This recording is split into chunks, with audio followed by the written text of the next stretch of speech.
लाखों की तादाद में वहां जाकर के हिंदुस्तान में रहेंगे, पाकिस्तान में रहेंगे, अफगानिस्तान में रहेंगे।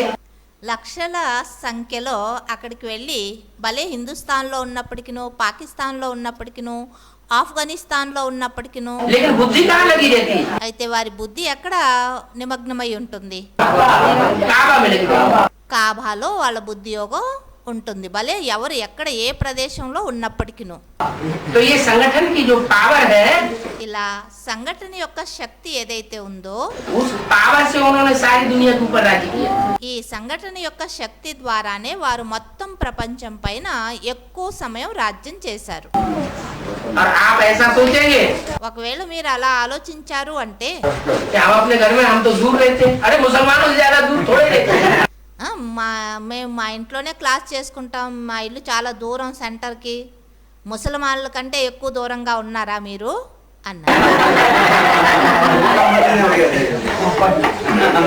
उनकी अच्छाई भी तो देखो। వారి యొక్క మంచితనం అయితే చూడండి, మంచి గుణాన్ని. కాబా ఎంత దూరం అయినా వాళ్ళ ఉద్యోగం కాబా పైన ఉందా లేదా? बाप ने भी अकेला कुछ नहीं किया, बच्चों के साथ हर कार्य किया, तो संगठन की शक्ति उसको फिर से प्रैक्टिकल स्टेज पर लाना चाहिए।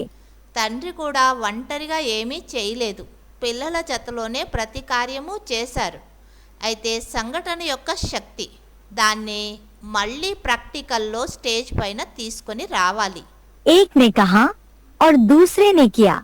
ఒకరు ఏదైనా చెప్పారు అంటే రెండో వారు వెంటనే విని దాన్ని ప్రాక్టికల్లో తీసుకొని రావాలి. एक दो की बातों को न देख संगठन को मिलाना यही आवश्यक है। ఇప్పుడు వీళ్ళేమన్నారు వాళ్ళేమన్నారు ఇలా వీళ్ళ మాటలు వాళ్ళ మాటలని చూడకుండా సంఘటనని తయారు చేయాలి. ఇదే అవసరం ఉంది. आप निमित्त आत्माओं का यह काम है। నిమిత్త ఆత్మలైనటువంటి మీ యొక్క కర్తవ్యమే ఇది. संगठन को स्टेज पर प्रत्यक्ष करना సంఘటనని స్టేజ్ పైన ప్రత్యక్షం చెయ్యాలి. यही आवश्यकता है। ఇప్పుడు ఇదే అవసరం ఉన్నది. अव्यक्त वाणी तारीख 15 फरवरी 2007 पृष्ठ 8 मध्य। అవ్యక్తవాణి తేదీ 15 ఫిబ్రవరి 2007. अकेला चना बाढ़ पड़ेगा। ఒంటరిగా ఒక్క చెనగా ఉంది అనుకోండి, అది ఇసుకలో వేసి వేపిస్తే ఫుట్ ఫుట్ అని పగులుతుందా? శబ్దం వస్తుందా? अकेला चना परिवर्तन लाएगा क्या? ఒంటరిగా ఎవరైనా పరివర్తన తీసుకురాగలరా? संगठन चाहिए या नहीं चाहिए?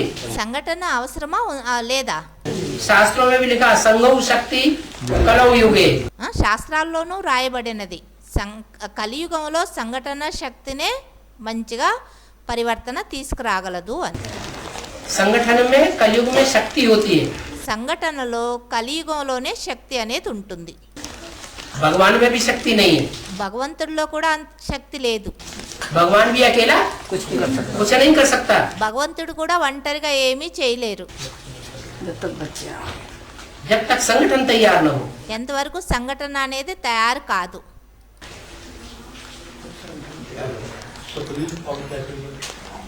और वो संगठन बनता है प्योरिटी से। మరి ఆ సంఘటన కూడా తయారవుతుంది పవిత్రత ద్వారానే. एक की प्योरिटी से कुछ नहीं होने वाला, ఒక్కరి పవిత్రత ద్వారా ఏమీ జరగదు. और एक की प्योरिटी तो प्योरिटी कहीं भी नहीं जाती। ఒక్కరి యొక్క పవిత్రతని పవిత్రత అని కూడా అనడానికి అనరు. नहीं तो सन्यासी अकेले जंगल में चले जाते हैं घरवाली को छोड़ करके। లేదంటే సన్యాసీలు ఒంటరిగా అడవులకు వెళ్ళిపోతారు వాళ్ళ పత్నిని వదిలిపెట్టేసి. फिर प्योरिटी वाले बन जाते हैं क्या? పవిత్రత కలిగిన వారుగా అవుతారా వారేమైనా? बन ही नहीं सकते। అవునే అవలేరు. प्योरिटी तो सच्ची कहीं तब जाती है పవిత్రత అని సత్యంగా అప్పుడే అనడం జరుగుతుంది जब दोनों इकट्ठे हो। ఇద్దరు పతి పత్ని కలిసి ఉంటూ పవిత్ర జీవనాన్ని వ్యతీతం చేశారు అంటే అప్పుడు పవిత్రత అంటారు. तब सच्ची प्योरिटी। దాన్నే సత్యమైన పవిత్రత. दूरबाज घुसबाज हो गए तो प्योरिटी कहेगी। దూరంగా ఉంటూ పవిత్రంగా ఉంటే అదేమైనా పవిత్రతనా? అటువంటి పవిత్రతని ఏమైనా పవిత్రత అంటారా? क्लास माने संगठन, క్లాస్ అంటేనే సంఘటన. क्लास माने संगठन, క్లాస్ అంటేనే సంఘటన. और संगठन है ही नहीं अकेले बाबा की मुरली पढ़ ली, సంఘటన అయితే లేనే లేదు. ఒంటరిగా కూర్చొని బాబా మురళిని చదువుకున్నారు, याद में बैठ लिए, वो तो अमृत वेले भी बैठते हैं. యాదిలో కూర్చున్నారు. ఇలా అయితే అమృత వేళ కూడా చేస్తారు. तो उसे क्लास कहेंगे क्या? దాన్ని క్లాస్ అని అంటారా? संगठन का बल कहेंगे क्या? దాన్ని సంఘటన యొక్క శక్తి అని అంటారా? संगठन का बल तो मुसलमानों में है, సంఘటన యొక్క బలమైతే ముస్లిమ్స్ లో ఉంది, आज की दुनिया में भी. ఈ రోజుటి ప్రపంచంలోనూ. शास्त्रों में भी कहा है संघौ शक्ति ही कलौ युगे. శాస్త్రాల్లోనూ అనడం జరిగింది, సంఘౌ శక్తి కలియుగే. సంఘటన శక్తి కలియుగంలో చాలా శక్తిశాలిగా ఉంటుంది అని. कलयुग में सबसे बड़ी शक्ति कौन सी होती है? కలియుగంలో అన్నిటికంటే పెద్ద శక్తి ఏమై ఉంటుంది? संगठन की शक्ति. भगवान भी कुछ नहीं कर सकता. సంఘటన యొక్క శక్తి. భగవంతుడు కూడా ఏమీ చేయలేరు. क्या? ఏమన్నారు? अकेला चना भार नहीं फोड़ेगा. ఒంటరి ఒక్క శనగ విత్తనం ఆ రేతులో వేపుతూ ఉన్నప్పుడు బట్టీలో అదేం పుట్ పుట్ అనేమి పగిలిపోదు, ఆవాజ్ చేయదు. संगठन की ताकत काम करेगी. సంఘటనలో చాలా శనగలు వేసామనుకోండి, అప్పుడు పుట్ పుట్ అంటూ ఎగురుతాయి, అంటే మంచిగా వేగుతాయి. అందుకే సంఘటన శక్తియే కలియుగంలో పనిచేస్తుంది. मुसलमान लोगों में ये भी मान्यता है ముసల్మాన్లో ఇది ఇలాంటి మాన్యత కూడా ఉన్నది. कि घर में नमाज पढ़ लो तो 1 गुना फल होगा. ఒకవేళ ఇంట్లో కూర్చుని నమాజ్ చేస్తే ఒక్క రెట్లు ఫలం లభిస్తుంది, 1 गुना सवाब मिलेगा. దానికి ఒక్క రెట్లు ఫలం లభిస్తుంది అని. मस्जिद में जाके वही नमाज पढ़ेंगे तो 10 गुना सवाब मिलेगा. అదే దగ్గరలో ఉన్న మస్జిద్కి వెళ్ళి నమాజ్ చదివారు అనుకోండి, అప్పుడు 10 రెట్లు ఫలం లభిస్తుంది. जामा मस्जिद में जाके पढ़ेंगे तो 100 गुना सवाब मिलेगा. అదే జామా మస్జిద్కి వెళ్ళి నమాజ్ చదివారు అంటే 100 రెట్లు ఫలం లభిస్తుంది అని అంటారు. और अजमेर शरीफ में जाकर के अगर नमाज पढ़ेंगे तो 1000 गुना सवाब मिलेगा. ఒకవేళ అజ్మీర్ చాలా ప్రసిద్ధి అజ్మీర్ షరీఫ్, అక్కడికి వెళ్ళి నమాజ్ చదివారు అంటే 1000 రెట్లు ఫలం లభిస్తుంది అని వారికి భావన. और काबा शरीफ में जाकर के पढ़ेंगे तो కాబాకి వెళ్ళి చదివారు అంటే నమాజ్ 1,00,000 गुना सवाब मिलेगा. 1,00,000 రెట్లు ఫలం లభిస్తుంది అని వారికి భావన. अब ये बात सच्ची है या झूठी है? మరి ఈ మాట సత్యమైందా లేదా అసత్యమా? हैं? कोई कहे झूठी है. ఎవరైనా అంటారు అసత్యము అని. अगर झूठी है ఒకవేళ అసత్యమైనట్లయితే तो दुनिया की हिस्ट्री उठा के देख लो 2500 साल की. ప్రపంచంలో చరిత్ర చూడండి, 2500 సంవత్సరాల యొక్క చరిత్రని చూడండి. 2500 साल में कौन सी कौम ऐसी है जिसने सारी दुनिया के ऊपर सबसे ज्यादा लंबे समय तक राज्य किया? అటువంటి ధర్మం ఏది ఈ ప్రపంచం పైన అందరికంటే ఎక్కువ సమయం రాజ్యం చేసినటువంటి ధర్మం ఏది అని మీరు చరిత్రలో చూడండి. मुसलमानों ने राज्य किया है. ముసల్మాన్లే ఎక్కువ సమయం ప్రపంచం పైన రాజ్యం చేశారు. इस्लाम धर्म का ही बिगड़ा हुआ रूप मुस्लिम धर्म हुआ. ఇస్లాముల యొక్క మన ఆ ధర్మంలో ఎప్పుడు తమో ప్రధానత పతనం అనేది జరుగుతుందో అప్పుడే ముస్లిమాన్ ధర్మం అనేది వస్తుంది. అంటే ఇస్లాం ధర్మం నుండే బయలుదేరింది ముస్లిం ధర్మం. मुसलमानों ने जितना राज्य किया है उतना क्रिश्चियंस ने भी नहीं किया. ముసల్మాన్లు ఎంతైతే భారతదేశం పైన రాజ్యం చేశారో అంతగా క్రిస్టియన్ ధర్మం వారు కూడా చేయలేదు. क्रिश्चियंस का राज्य तो अभी दुनिया में 150-200 वर्ष से फैला है. క్రిస్టియన్ల యొక్క రాజ్యం అయితే ప్రపంచంలో 150-200 సంవత్సరాల క్రితమే వ్యాపించింది. तो कौन सी ताकत उनके अंदर थी और है? ముసల్మాన్లలో ఏ శక్తి ఉండేది, ఇప్పుడు కూడా ఉన్నది వారిలో. ఆ శక్తి కారణంగా వారి ప్రపంచంలో ఎక్కువ సమయం రాజ్యం చేశారు. ये संगठन की ताकत है। అది సంఘటన యొక్క శక్తి. किले की मजबूती होती है 1-2 के संगठन से। కోట యొక్క పటిష్టత అప్పుడే ఎప్పుడు పరస్పరములో ఒకరినొకరు సంఘటనలో సంఘటితమవుతారు. अगर किले की दीवार में एक भी ईंट व पत्थर का सहयोग पूरा ना हो तो वह किला सेफ नहीं हो सकता।